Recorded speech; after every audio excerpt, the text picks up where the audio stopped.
Alright guys, what is up? Welcome back to Empyrion Galactic Survival, the experimental build. This is the full Phase 1 release, build 2878, so this is the full launch of the experimental build.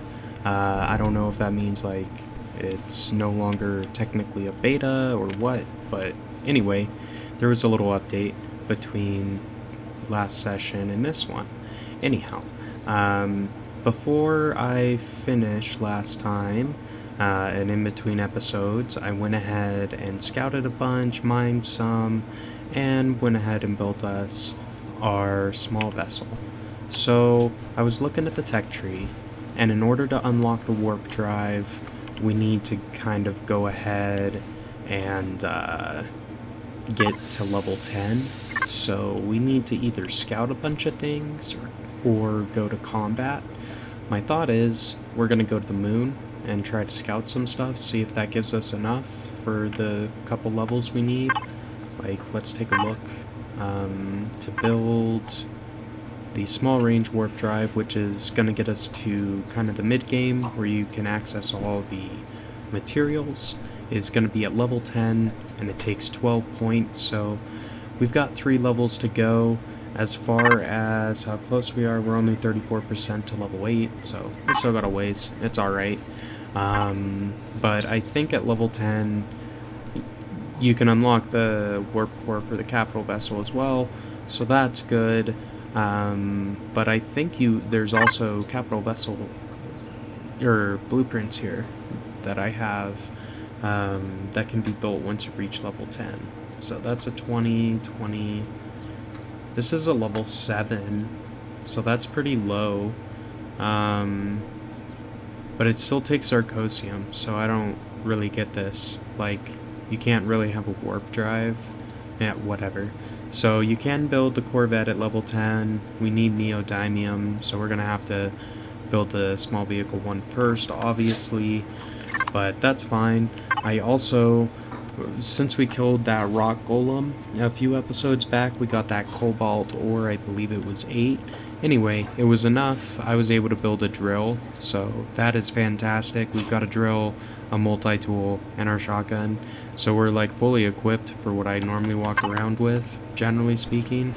At least in the early game. Like, once I upgrade my weapon, I'll obviously, like, my hotbar will change up a little bit, but normally this is going to get the job done. I've got the detector on there just because you need to have a way to go ahead and turn off pilot mode. Give me 1 second. Yeah, I forgot what I was saying, but anyway, we're going to go ahead and go to the moon. Enough rambling. Let's see.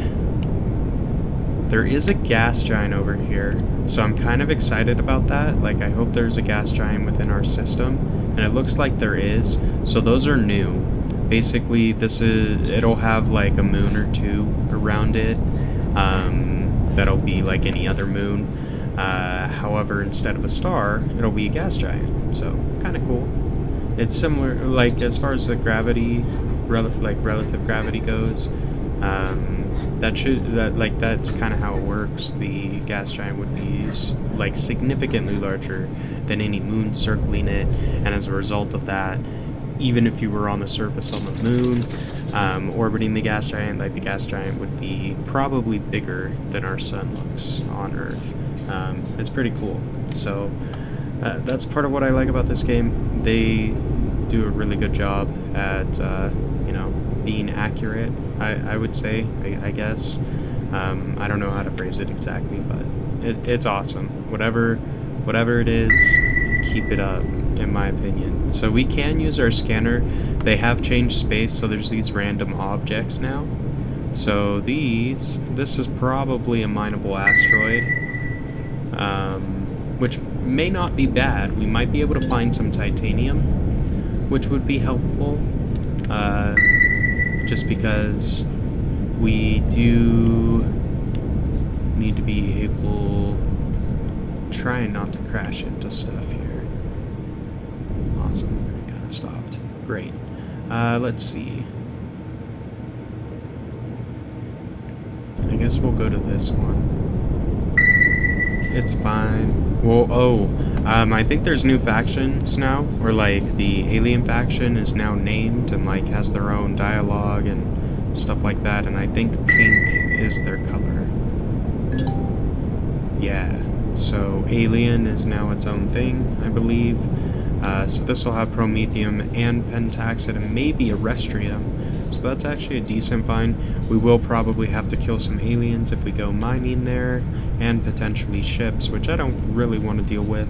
I just thought before we jump right into the moon, because we've kind of seen that before, the moons are relatively speaking the same, why not check out a couple of these points of interest with this scanner. So in space, I believe it's 3 kilometers you have to be within in order to mark the object, so we'll test that on this one. I wasn't paying close enough attention on the last one. And then we'll go to the moon. Let's see. So we got that. Nope, gotta be closer apparently. Okay, we can see it. Can we mark it though? Promethium, cool. So that is an asteroid of promethium that we just found. So that's actually great, because I don't think anyone's gonna come and attack us if we go and mine that asteroid.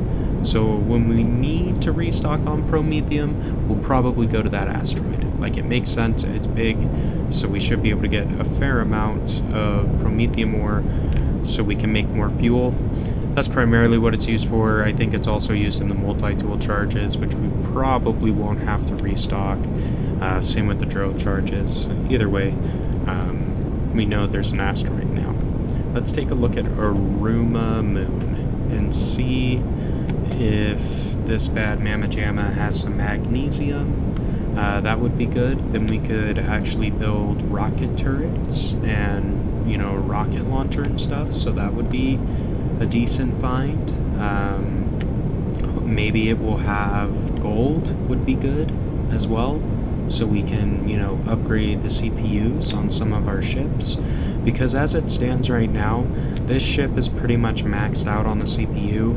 Like, I wouldn't be able to put a warp drive on this without removing all the weapons, most likely. Otherwise, the CPU usage would be, like, we would exceed it, and as a result of that, our generator on this bad boy would start exploding. And I don't really want to spend the resources to get a new small vehicle. Like, I want to try to rush the capital vessel, because, I mean, it's more important. You can keep a little ship that doesn't necessarily have a high damage output, that you fly around in regularly, and then you just take your capital vessel to warp everywhere, and that works pretty good. So, oh, the other benefit of that is capital vessels can have turrets that automatically fire, whereas small vehicles cannot, and the auto-firing turrets are way better than I can aim anyway. I'm sure there's people that are better at the game than I am, but whatever. So there are a lot of resources right over here, so we will fly on over, mark a couple of them. So these two are close together. We could also take a look at the one on the left there. That's pretty close. Cool. So, good find right off the bat. Like, we entered in at a good spot, I would say. Gotta get within 300, which is kind of annoying. Like, I wish the ship range was better, even when you were on planet, like, not just in space. But that's just my opinion. I understand what they're trying to do. Like, it's a balancing act, but anyway, just my 2 cents. So that's a Xerax base, so they're pretty close by, but there is magnesium around. There might be a drone protecting it, but we should be able to handle that. We're not very high level. So yeah, let's just take a look at the map, see what they got. There is pentaxid and promethium and cobalt, so amazing. All good ores. We'll be mining here in the next episode.